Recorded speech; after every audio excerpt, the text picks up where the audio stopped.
Saber Direito desta semana, você vai conhecer em detalhes o processo judicial eletrônico. Conheça os aspectos gerais e os autos digitais. Saiba quais são os prazos processuais na prática eletrônica e entenda como funciona o processo eletrônico no STF e nas sessões virtuais.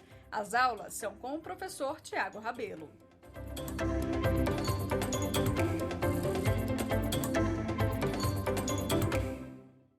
Olá pessoal, bem-vindos. Este é o Saber Direito aqui na TV Justiça. Meu nome é Tiago Rabelo. Nós vamos iniciar a nossa quarta aula falando do processo judicial eletrônico no âmbito do STF e falaremos um pouquinho sobre as sessões virtuais também.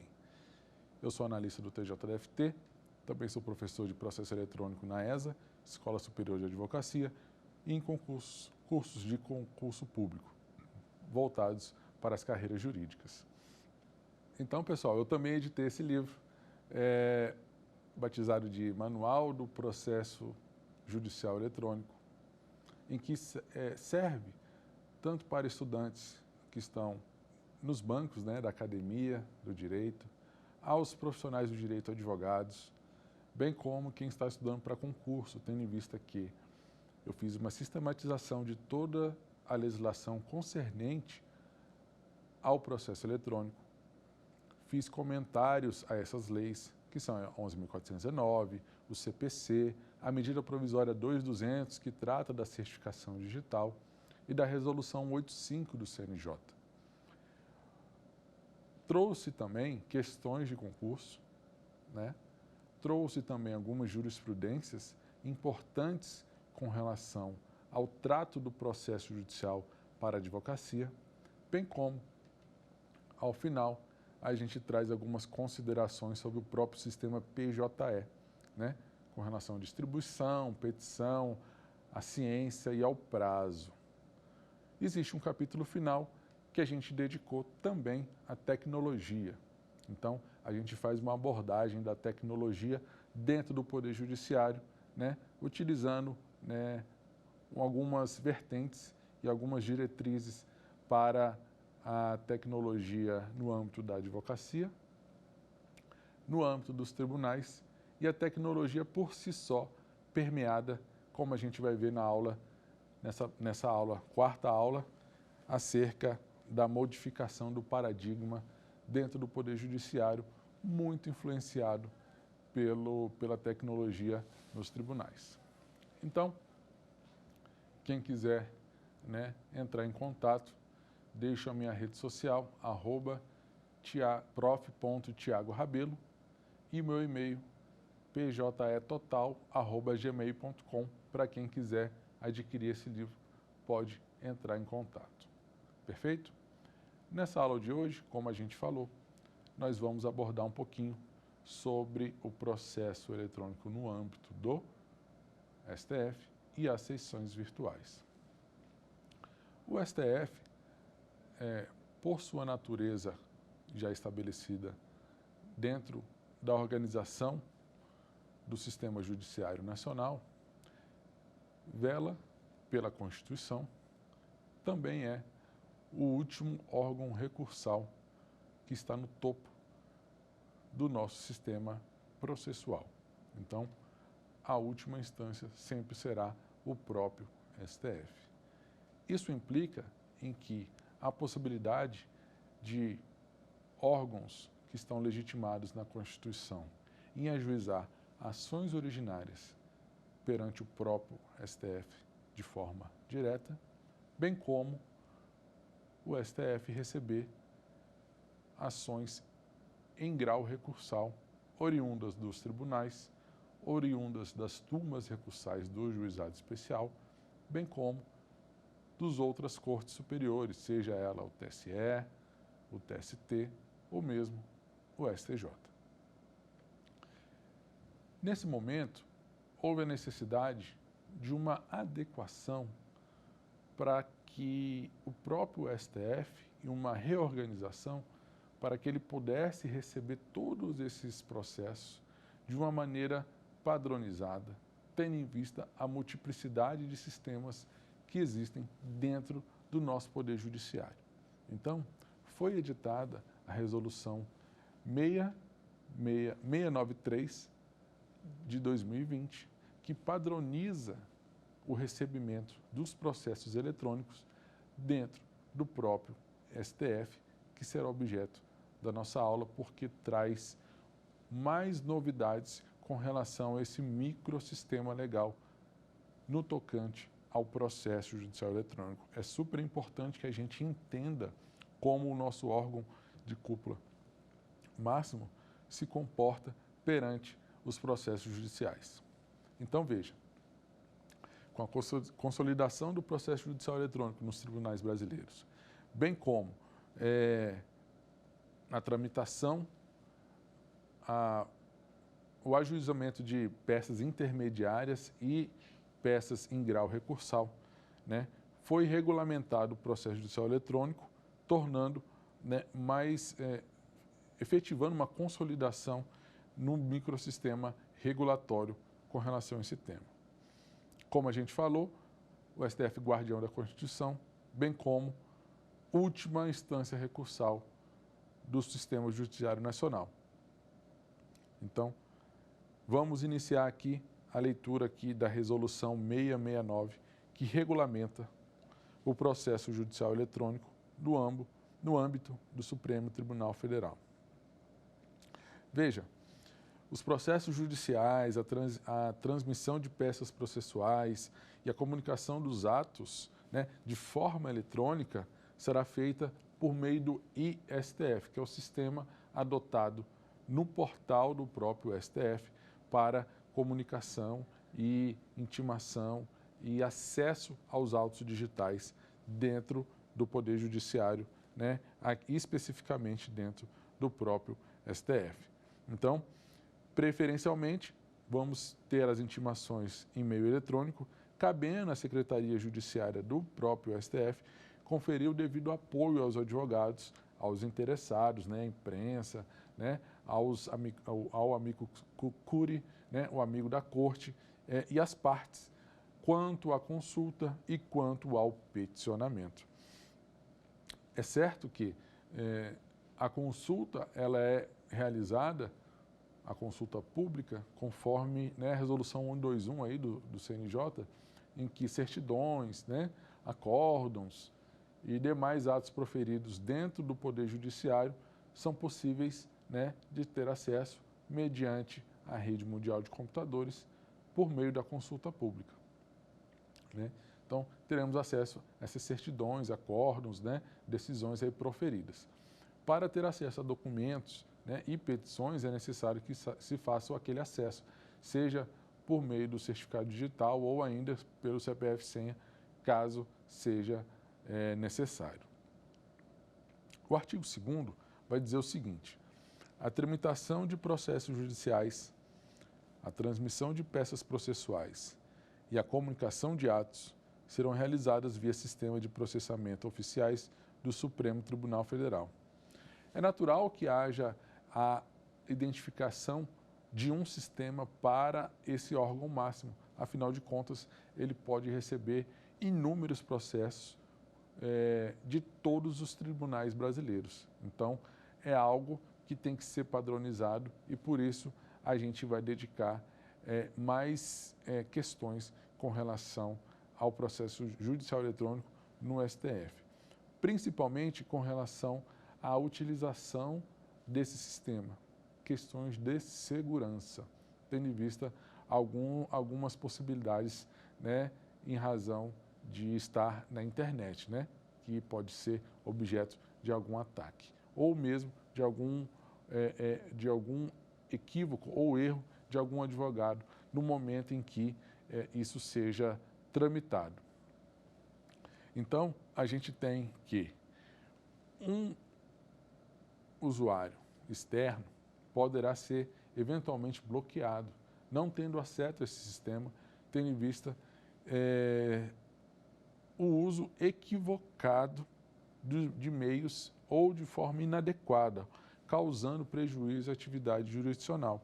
A gente tem um monitoramento da própria tecnologia da informação dentro aqui do próprio STF que fará esse monitoramento, né? Outra questão, a fim de que haja essa segurança maior conferida nos processos que tramitam aqui no próprio STF, é a questão da dupla assinatura, né? Existe a possibilidade de dupla assinatura no documento, mediante aí a assinatura digital, né? Que confere a origem e a garantia dos documentos inseridos nos processos digitais. É também de responsabilidade do próprio advogado que utiliza o seu certificado digital a manutenção da sua chave privada. O que isso quer dizer? Não é possível fazer uma oposição naquele documento inserido de forma eletrônica quando o próprio advogado utiliza ou empresta o seu certificado digital para outra pessoa. Tendo em vista, como a gente viu lá na primeira aula, que o certificado digital ele é a assinatura digital conferida ao advogado dentro de um processo judicial. Então, com relação aos princípios que a gente vai colocar aqui da tecnologia da informação, não existe essa possibilidade de questionamento, tendo em vista que há necessidade conferida ao advogado de inserir a sua assinatura digital dentro do processo judicial. Vamos ver como está previsto na resolução? O artigo 4º. A autenticidade, a integridade, a temporalidade, o não repúdio, a disponibilidade, a conservação e, nas hipóteses previstas em lei, a confidencialidade dos atos e das peças processuais deverão ser garantidas por sistema de segurança eletrônico. Então, esses princípios da tecnologia da informação deverão sempre estar presentes em qualquer sistema eletrônico judicial, principalmente aqui no próprio STF. Tá joia? É claro que a confidencialidade ela tem que ser prevista em lei, né? Tem a questão do sigilo e do segredo de justiça, né? Questões afetas a direito de família, menor, questão de alimento, são naturalmente já tramitam, né, em segredo de justiça. No entanto, outras questões de interesse público conferem também a possibilidade de que um processo ou de algum documento esteja inserido dentro de um processo judicial de forma sigilosa. A qualquer momento, o magistrado pode rever essa situação de conferir um grau ostensivo ao documento ou mesmo a todo o processo judicial. Então, há a possibilidade de ter graus de sigilo dentro de um processo judicial eletrônico também. Tá ok? O parágrafo 4º, pessoal, ele vai trazer, o artigo 4º, parágrafo 5º, ele vai falar o seguinte: os dados de usuário logado no momento da inclusão dos documentos, incluindo o horário e o IP, ficarão registrados no sistema e, se necessário, a autenticidade das informações poderá ser atestada pela STI. STI é a Secretaria de Informação. Como a gente falou, é necessário que o advogado ele insira as informações por meio de petições, o amicus curiae nas suas manifestações quando postulado, né, inserido como amigo da corte, como uma parte interessada dentro de um processo judicial, seja feita por meio, né, de um advogado utilizando seu certificado digital. Com relação às questões de segurança, toda e qualquer manifestação dentro de um processo judicial no STF será registrado no dia e hora. Então, qualquer acesso, qualquer manifestação, qualquer peticionamento dentro de um processo, dentro do STF, ficará registrado para efeitos de segurança na base da Secretaria de Tecnologia da Informação. Esse é um dado super importante que confere maior grau de segurança nos processos que aqui tramitam. Tá joia? Continuando, com relação à formação dos autos, nós temos que existe uma correta formação do processo eletrônico dentro dos tribunais. A gente sabe que os processos nos tribunais, na sua grande maioria, tem como um padrão se utilizar da petição inicial, posteriormente da procuração, dos documentos de identificação das partes ou da empresa, se for o caso, posteriormente a inserção de provas e documentos e, por último, nós temos aqui a guia de cursos, se for o caso, né? Via de regra, essa sequência forma uma correta formação de uma distribuição de uma exordial, né, de uma petição inicial. Aqui no STF, além dessas questões já costumeiras nos tribunais brasileiros, nós temos também a possibilidade e a responsabilidade conferida ao advogado ou procurador, que deverá também preencher os campos obrigatórios contidos no formulário eletrônico, pertinente à classe processual ou ao tipo de petição, tendo em vista aqui a possibilidade de ações originárias. Fornecer com relação às partes o número do cadastro de pessoas físicas ou jurídicas perante a Receita Federal ou indicar a hipótese legal que justifique a ausência da informação. Veja, caso haja a impossibilidade de você fornecer o CPF ou o CNPJ, você pode justificar essa possibilidade apresentando um outro dado, seja um documento conferido em um passaporte, seja um documento emitido pela Secretaria de Segurança Pública em um registro geral, um RG, né? Você pode ter uma carteira funcional que tem validade no Brasil, você pode utilizar a CNH, né? Então, para não inviabilizar o acesso à justiça, você pode justificar e qualificar a parte de uma outra maneira naquela autuação dentro do processo perante o Supremo.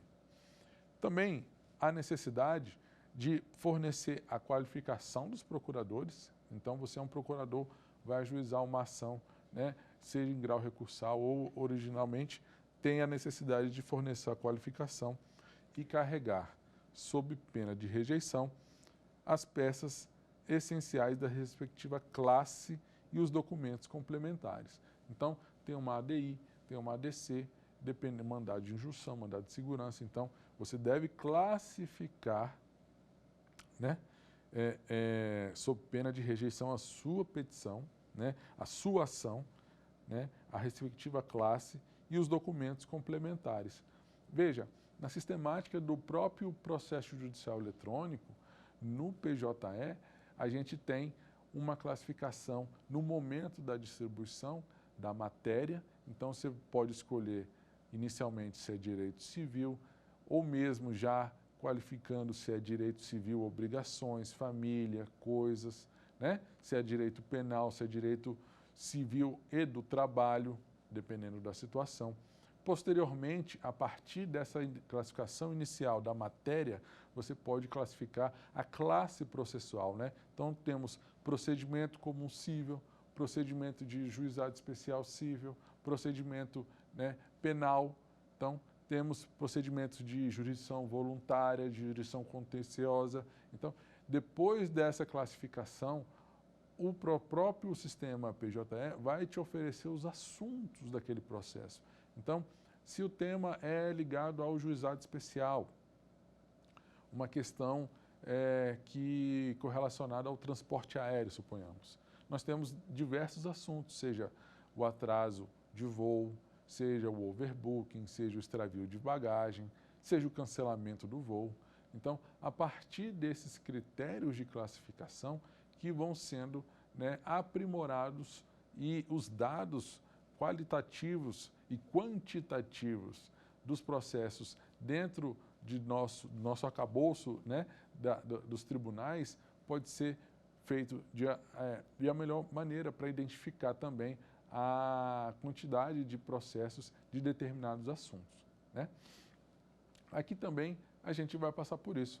A necessidade mais restrita, afinal de contas, a competência é diferenciada aqui dentro do STF em razão das ações originárias, né, constitucionais.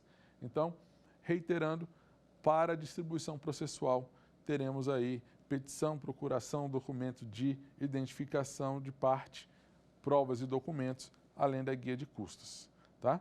Então, pessoal, continuando aqui, dentro dessa resolução do processo eletrônico no STF, no artigo 11, que as publicações e intimações pessoais serão realizadas por meio eletrônico, né, nos termos da legislação específica.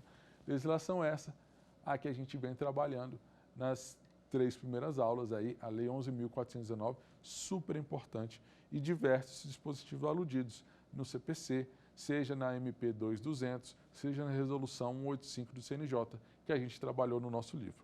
Tá joia? Então, todas esses dispositivos estão aptos a subsidiar também, né, o entendimento dentro de um processo judicial dentro do STF.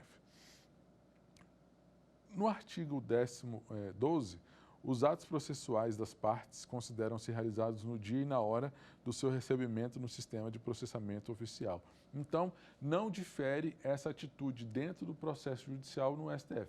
É considerado sempre no dia e na hora em que você fizer a sua manifestação e o seu peticionamento. Uma questão interessante aqui dentro do sistema do STF, que a gente ainda não percebe tanto em outros tribunais, em razão dessa atualização dessa nomenclatura e dessa atividade processual mesmo, é a questão da originalidade. A Lei 11.419, no seu artigo 11, parágrafo 1º, diz que os documentos digitalizados, inseridos dentro dos autos digitais, serão considerados originais. Mas o STF, além disso, diz que, pelo seu artigo 17, que será considerada original a versão armazenada no servidor do STF, enquanto o processo estiver em tramitação ou permanecer arquivado na Corte. Então, dentro dessa celeridade processual, eventual suspensão de prazo, a gente vai entender que aquele processo, né, não dentro do STF, dentro dos servidores, né, do STF, será o original, né? Não pode haver um questionamento segundo a resolução 693 com outros documentos alheios que não foram inseridos pelo certificado digital. Isso confere total segurança dentro do processo judicial eletrônico, correto? E, além disso, no STF, é bem verdade que os outros tribunais também trabalham dessa maneira também. Não impede o fato do processo estar tramitando em um caráter ordinário, mas que esteja o tribunal sob recesso. Como a gente disse, a ubiquidade processual é uma possibilidade de acesso, bem como de peticionamento. Ainda que haja um recesso forense, um feriado, né, você pode consultar e tomar um prazo, e você pode também peticionar. Isso também possibilita que qualquer tribunal possa movimentar o processo e até mesmo gerar uma intimação para uma parte. Mas veja, se estivermos sob um recesso forense, esse prazo, né, essa intimação vai ocorrer só a partir da conclusão daquele prazo de suspensão ou sobrestamento dos autos. Mas nada impede que você peticione ou mesmo que haja a tramitação e a movimentação processual dentro do tribunal, tendo em vista essa questão da ubiquidade processual. Tudo bem? Essa é uma característica muito importante e inerente que confere celeridade no final das contas, né? Isso importa num tempo menor dentro de um processo para efetiva prestação jurisdicional. A gente sempre vai trabalhar com o acesso à justiça de forma efetiva. Isso visa o devido processo legal, visa a celeridade e visa as garantias processuais asseguradas dentro de um processo que estão estabelecidos aí no âmbito constitucional. Continuando aqui na nossa resolução, nós percebemos que há uma total preocupação, né, preservação dos direitos quanto à liberdade dos cidadãos no tocante ao âmbito criminal. Veja bem, no artigo 20 vai dizer o seguinte: todas as classes processuais serão recebidas e processadas exclusivamente de forma eletrônica, ressalvadas as seguintes classes que poderão tramitar em meio físico: a ação cautelar criminal, a ação penal, a extradição, o inquérito e a prisão preventiva para extradição são possibilidades de ações que tramitem em meio físico, tendo em vista que não há essa obrigatoriedade para inserção em meio eletrônico.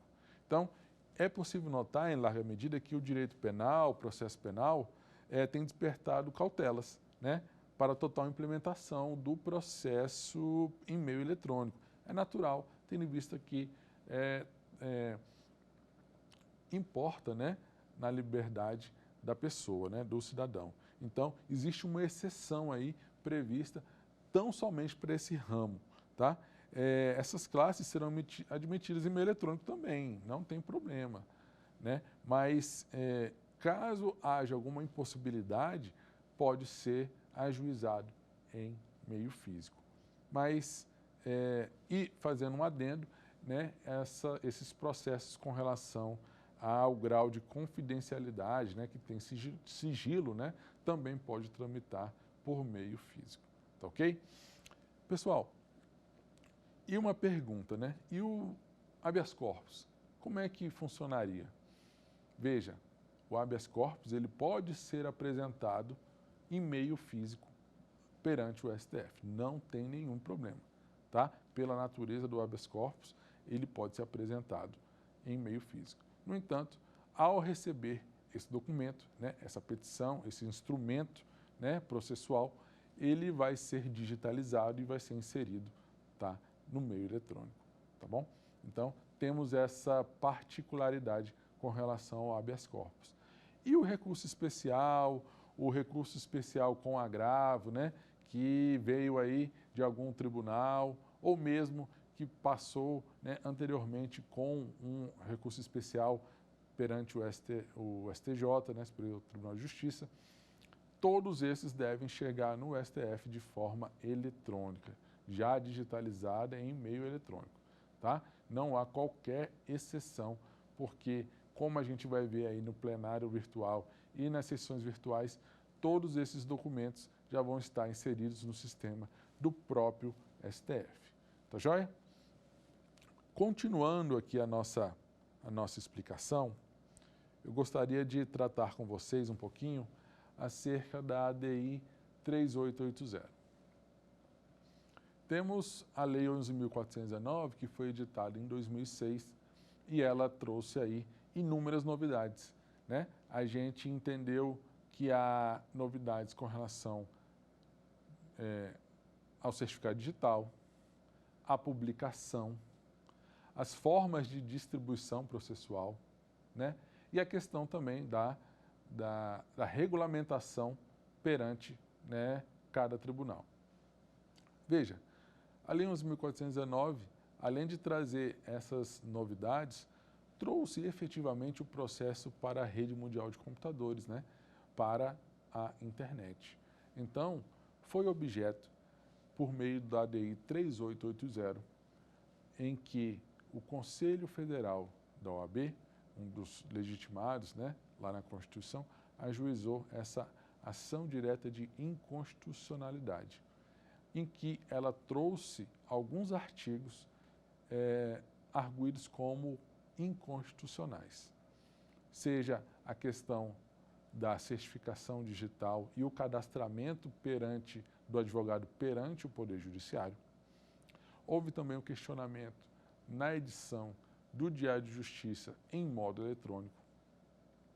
Houve também o questionamento, né, da questão da intimação eletrônica, tendo em vista que poderia não conferir aquela publicidade necessária, bem como houve também o questionamento da questão da distribuição em razão da utilização do meio eletrônico, né?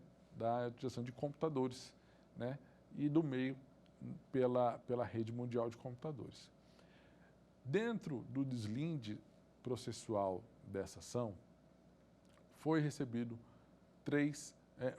concebido, né, admitido a participação como amicus curiae de 3 órgãos, quais sejam a AJUF, né, a Associação dos Juízes Federais, a IBDE, né, que é o Instituto Brasileiro de Direito Eletrônico, e a ABIL, que é a Associação Brasileira de Imprensa Oficial. Eles questionaram, né, a publicização dos atos, a isonomia, o credenciamento, né? E, veja bem, ao longo desse trâmite da ADI 3880, houve, em razão do seu rito que foi adotado aqui dentro do STF, a consulta em diversos órgãos, quais sejam. Naturalmente, né, a AGU foi instada a se manifestar com relação à lei arguida.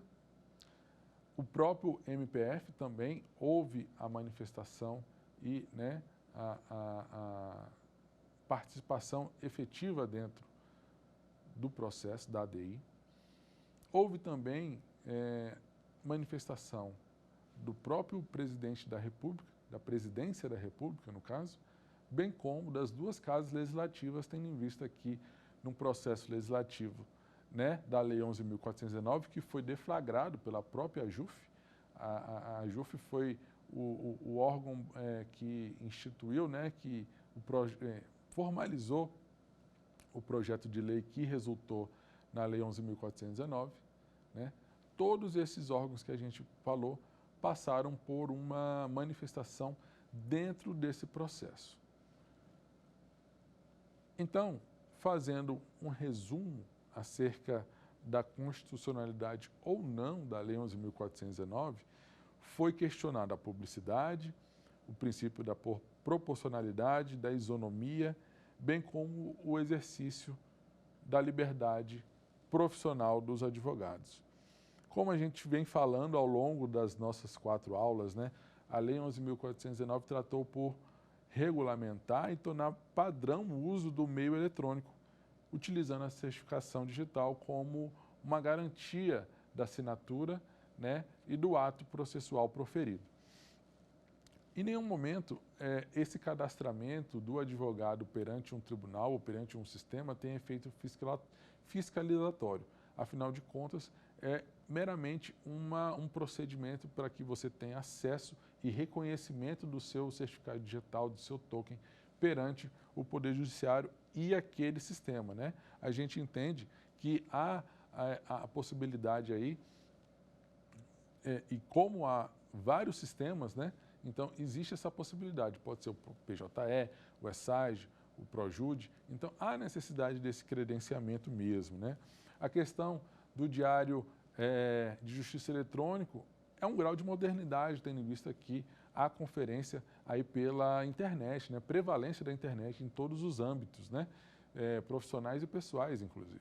Então, o desapego ao papel naquele momento, em 2006, era até entendível. Hoje em dia, não. Hoje em dia é super tranquilo a utilização da internet para fins processuais.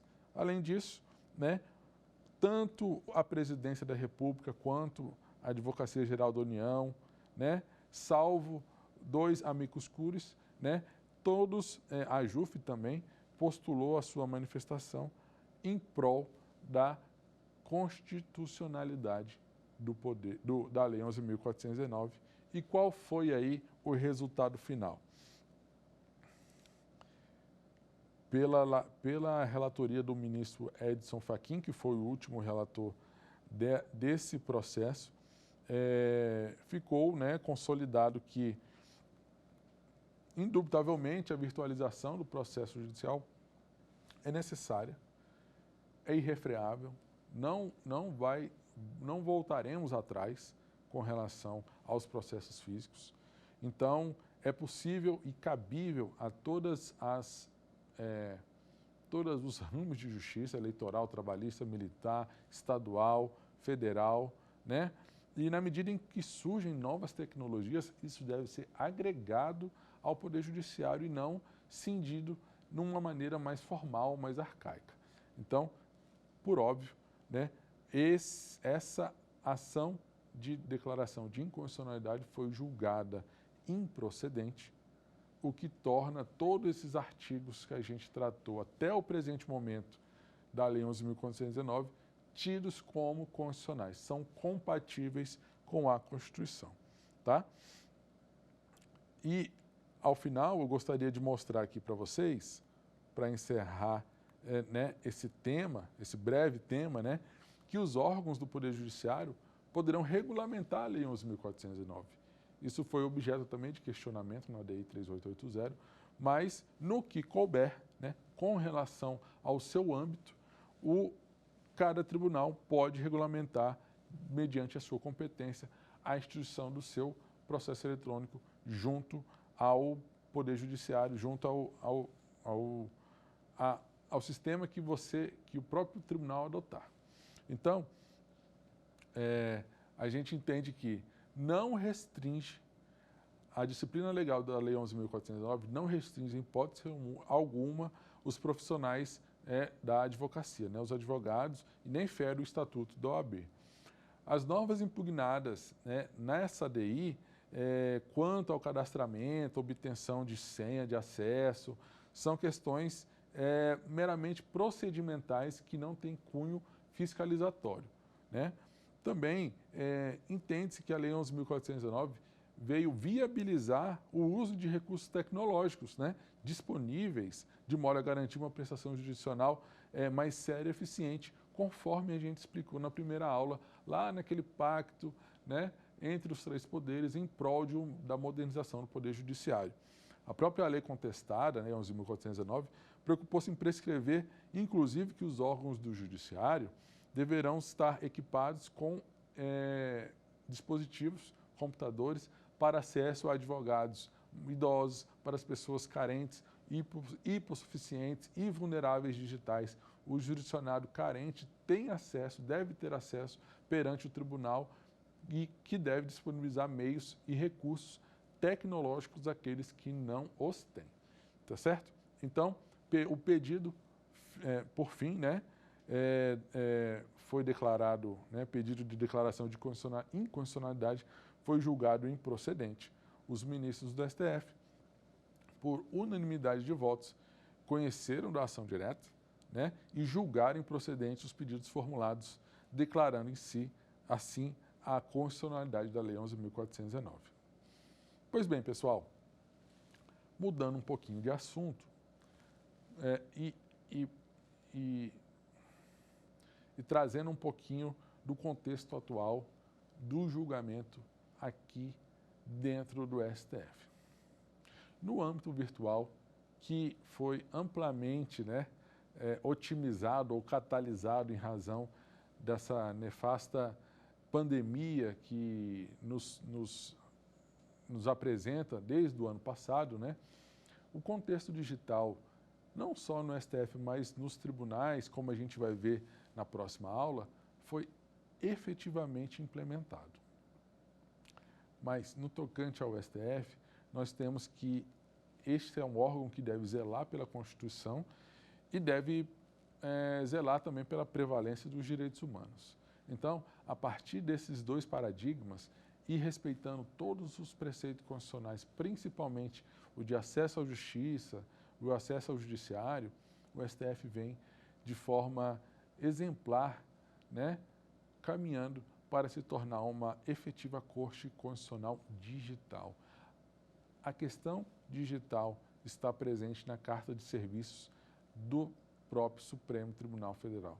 Então, nós temos que a digitalização de peças que vem sendo feita ao longo dos últimos anos, a instituição do processo judicial eletrônico efetivamente regulamentado ano passado, as sessões virtuais, as audiências online e por videoconferência são exemplo para todos os tribunais brasileiros, não só para o Brasil, mas para o mundo. Afinal de contas, nós nos reinventamos e trouxemos aí a possibilidade de que a prestação jurisdicional não ficasse parada em razão da pandemia, né? O processo judicial eletrônico é um dos grandes alentos nessa pandemia, afinal de contas, trouxe a possibilidade de exercício da prestação jurisdicional ininterrupta. Então, a dinâmica, né, das sessões de julgamento do STF, ela é cindida pelo plenário virtual e pelas sessões virtuais, né? Então, o plenário virtual, veja, ele foi instituído pela arquitetura institucional lá da Emenda 45, de 2004, que instituiu um filtro qualitativo e quantitativo, que foi a repercussão geral. Então, veja, para que houvesse um indeferimento, né, da questão da repercussão geral, há necessidade de um quórum qualificado de 2/3 dos ministros, que são 11 ministros. Então, exige um tempo precioso na questão da análise da repercussão geral. Então, a partir desse momento, foi instituído o plenário virtual a partir da análise da preliminar da repercussão geral dentro do STF. Então, esse foi o início da inauguração, digamos assim, de um sistema eletrônico que pudesse estar disponível a todos os ministros e que conferisse maior celeridade na análise para as questões desse filtro e processuais por si só. Vamos ver um pouquinho da evolução desse plenário virtual? Ele foi instituído, né? E lembrando sempre, né, que os processos, 97% dos processos que tramitam aqui dentro do STF são ou julgados pelo plenário virtual ou em sessões virtuais. Então, é fato e consolidado que esse sistema em âmbito virtual está presente e vai continuar ainda que termine a pandemia. Pode acontecer de um trabalho, né, um novo modelo de trabalho de forma híbrida, né, nos tribunais brasileiros, mas a tendência é que continue essas questões do plenário virtual e da sessão virtual. Essa evolução, né, como a gente falou, do plenário virtual, ela veio de 2007, onde foi a criação do plenário virtual para apreciação de existência de repercussão geral. Em 2010, já foi possibilitado para os ministros o mérito dos temas de repercussão geral.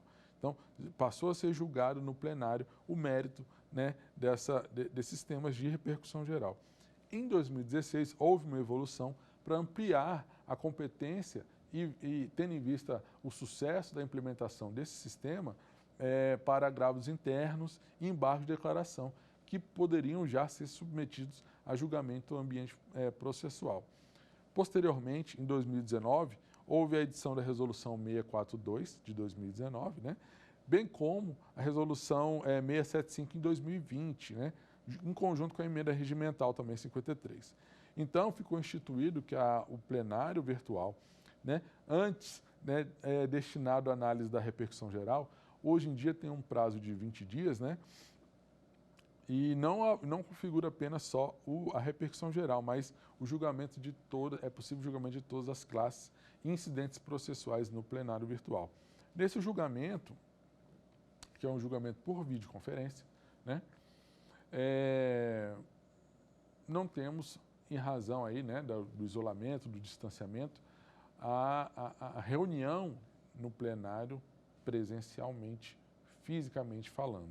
Mas a semelhança do que a gente faria, né, da forma presencial é feito de forma online, né, remota, por meio da videoconferência. A diferença é que ministros, advogados, né, servidores, né, o público em geral não estão presentes fisicamente no mesmo recinto, né, embora participem simultaneamente desse mesmo ato, podendo inclusive fazer sustentação, né, fazer presente por meio eletrônico. Tá? Já a sessão virtual, onde existe o julgamento de outros processos, um sistema de colegiado, né, digamos assim, um pouco diferente. Afinal de contas, não há reunião efetiva em um momento, tendo em vista que a reunião tão somente por manifestações dentro do sistema por meio de votos ou manifestações quando você é o relator ou quando você está como um vogal, né? Então, nesse caso, no âmbito do STF, as sessões de julgamento são realizadas em tempo real, né, por videoconferência, e sessões de julgamento inteiramente realizadas em ambiente eletrônico, né? Nesse julgamento, na sessão virtual, os ministros não estão simultaneamente presentes, como a gente falou, né? Eles não presenciam a sustentação oral ali, nem o voto dos demais ministros, no mesmo momento em que são proferidos, né? Cada um vai ter um prazo que foi estabelecido em 6 dias, inicialmente numa sexta-feira, terminando na outra sexta-feira. Isso amplia uma transparência, né? O serviço pode ser, né, conferido uma possibilidade de difusão de informações sobre os processos que foram, né, apresentados para julgamento nesse ambiente eletrônico. Então, reiterando, né, as sessões virtuais, né, temos julgamento no plenário e das turmas do STF, o prazo de 6 dias úteis, de uma sexta-feira a outra sexta-feira. O ponto positivo é que, uma vez relatado e apresentado o voto do relator, nós temos o início e o término já destacados e já conferidos aí no prazo regimental. Esse ambiente de deliberação, pessoal, no âmbito do STF, julga todas as matérias e classes processuais, permite os mesmos mecanismos do ambiente presencial para o julgamento do mérito, quais sejam a sustentação oral gravada, permite o esclarecimento de questões de fato, bem como a apresentação de memoriais, né? E os outros demais ministros não relatores, né, podem acompanhar o relator com ressalva, divergir do relator e se declarar impedido ou suspeito, né, assim como é possível também no ambiente como era no ambiente presencial. Para finalizar, pessoal, antes do quiz, a resolução 642, ela vai falar sobre o julgamento de processos em lista, e eu gostaria de destacar só 2 artigos bem rápidos aqui para você. O artigo 1º fala: todos os processos de competência do tribunal poderão, a critério do relator ou do ministro, visto com antecedência do relator, ser submetidos a julgamentos em listas de processos em ambiente presencial ou eletrônicos, observadas as respectivas competências das turmas e do plenário. E o artigo 2º vai ressaltar o seguinte: as sessões virtuais serão realizadas semanalmente e terão início às sextas-feiras, respeitado o prazo de 5 dias úteis exigido pelo 935 do CPC. Entre a data da publicação da pauta do DJE, com divulgação de listas no sítio eletrônico do tribunal e o início do julgamento, o relator será ementa, relatório e voto no ambiente virtual e iniciar o julgamento. Os demais ministros terão até 5 dias úteis para se manifestar. Isso conferiu celeridade e maior número de julgamentos e menor quantidade de processos nos últimos anos dentro do STF, conferindo efetividade na prestação jurisdicional, uma resposta efetiva na celeridade, atendendo aí a todos os pleitos, né, solicitados de todas as partes. Então, a partir dessa emenda, medidas cautelares em ação de controle concentrado, né, referendo de medidas cautelares e de tutelas provisórias, demais classes processuais cuja matéria discutida tem a jurisprudência dominante na Corte, podem ser submetidas ao julgamento virtual no STF. Então, finalizando, né, a nossa conclusão aqui com relação à tecnologia, temos que a tecnologia utilizada nos tribunais, a partir da Lei 11.419, se consolidou aí com a ADI 3880. Mas, nos últimos 2 anos, também muito em razão da Covid-19, infelizmente, que acometeu a nossa sociedade, ela fez com que a tecnologia fosse um elemento estruturante junto do Poder Judiciário. A tecnologia na digitalização, no processo eletrônico, nas sessões, nas audiências, são questões que trazem uma melhoria no serviço judiciário, né? O próprio STF caminha e deseja ser uma corte constitucional digital. Ela adota também a Agenda 2030, né? Traz ODS, né? Objetivos de Desenvolvimento Sustentável, com relação aos seus julgamentos, objetivos esses né, sugeridos pela ONU. Também temos que a governança, as transparência, né, sejam aprimoradas por meio de painéis, né? Temos aí a efetiva demonstração do quantitativo de processos e decisões proferidas em painéis de BI, né, desenvolvidos com relação à Covid-19, demonstradas aí pelo STF. Então, são questões tecnológicas que vêm a agregar a sistemática do Poder Judiciário. E a gente vai agora finalizar, né, e também sempre lembrando, né, do projeto Victor, né, que é um desenvolvimento de uma inteligência artificial que contribui para a maior eficiência, né, na análise dos processos. O que ele faz? Com uma economia de tempo, né, ele analisa de forma automática se um recurso vincula a matéria que está ou não afetada pelo Supremo sob o regime da repercussão geral. Então, é uma efetiva utilização do maior grau de tecnologia atualmente utilizado, não só no Brasil, mas como no mundo. Isso é muito importante. Então, vamos finalizando aqui a nossa aula, mas vamos fazer o nosso quiz, né? Para ver se a gente consolidou essas informações perante a nossa aula. Vamos lá?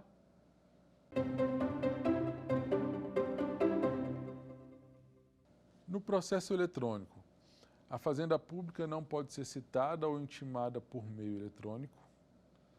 Letra B. A juntada de uma petição em formato digital só pode ser feita por serventuários. Letra C. O acesso à íntegra do processo correspondente é considerado vista pessoal do interessado. E aí, pessoal? Qual alternativa é a correta? Vocês sabem? Letra C. O acesso à íntegra do processo correspondente é considerado vista pessoal do interessado. A juntada de uma petição em formato digital pode ser feita por advogado, público ou privado. Não há necessidade, dispensa-se até a utilização de serventuários para a juntada de documentos. E a Fazenda Pública pode e deve ser citada e intimada por meio eletrônico. Vamos para a questão 2? Vamos lá.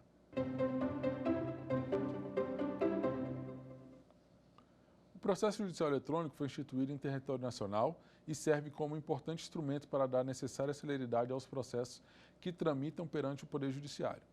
Nesse contexto, assinale abaixo a alternativa que contém informação correta sobre o processo judicial eletrônico. As cartas rogatórias não poderão ser feitas por meio eletrônico. Será? Letra B. No processo eletrônico, as citações da Fazenda Pública serão feitas por meio eletrônico. Letra C. A conservação de reserva de autos do processo deverá ser feita por meio físico. E aí, pessoal, qual é a alternativa correta? Letra B, né? Como a gente falou anteriormente, no processo eletrônico, as citações da Fazenda Pública serão feitas por meio eletrônica. As cartas rogatória e precatória poderão sim e devem até, se possível, ser feitas em meio eletrônico. E a conservação de reserva de autos do processo deverá ser feita, pode ser feita de meio físico, bem como em meio eletrônico, né? A conservação ela é híbrida em casos em que você apresente algum documento que não seja possível a sua digitalização. E aí, pessoal, vamos para a nossa terceira e derradeira questão da nossa aula 4? Vamos lá. Diante da resolução 669 de 2020 do Supremo Tribunal Federal, assinale a alternativa correta. Será considerada original a versão armazenada no servidor do STF ou do próprio advogado, enquanto o processo estiver em tramitação ou permanecer arquivado na Corte. Letra B. Os documentos produzidos de forma eletrônica deverão ser assinados fisicamente por os seus autores, como garantia de sua origem e de sua autoria. Letra C. Os dados de usuário logado no momento da inclusão dos documentos, incluindo o horário e o IP, ficarão registrados no sistema e, se necessário, a autenticidade das informações atestadas pelo setor responsável. E aí, pessoal, qual é a alternativa? Letra C é a alternativa correta. Vamos ver o porquê das demais questões não estarem corretas? Letra A diz que será considerada original a versão armazenada no servidor do STF. Até aí está correto. Ou do próprio advogado. Não. Somente será considerada a versão original que estiver nos servidores, isto é, nos sistemas do STF, né? Todas as petições, certidões, nenhum documento que esteja fora do sistema, do processo em si, pode ser considerado como original. Tá joia? Então, enquanto o processo estiver em tramitação ou permanecer arquivado na corte, dentro do servidor do próprio STF, é considerado como original. Letra B.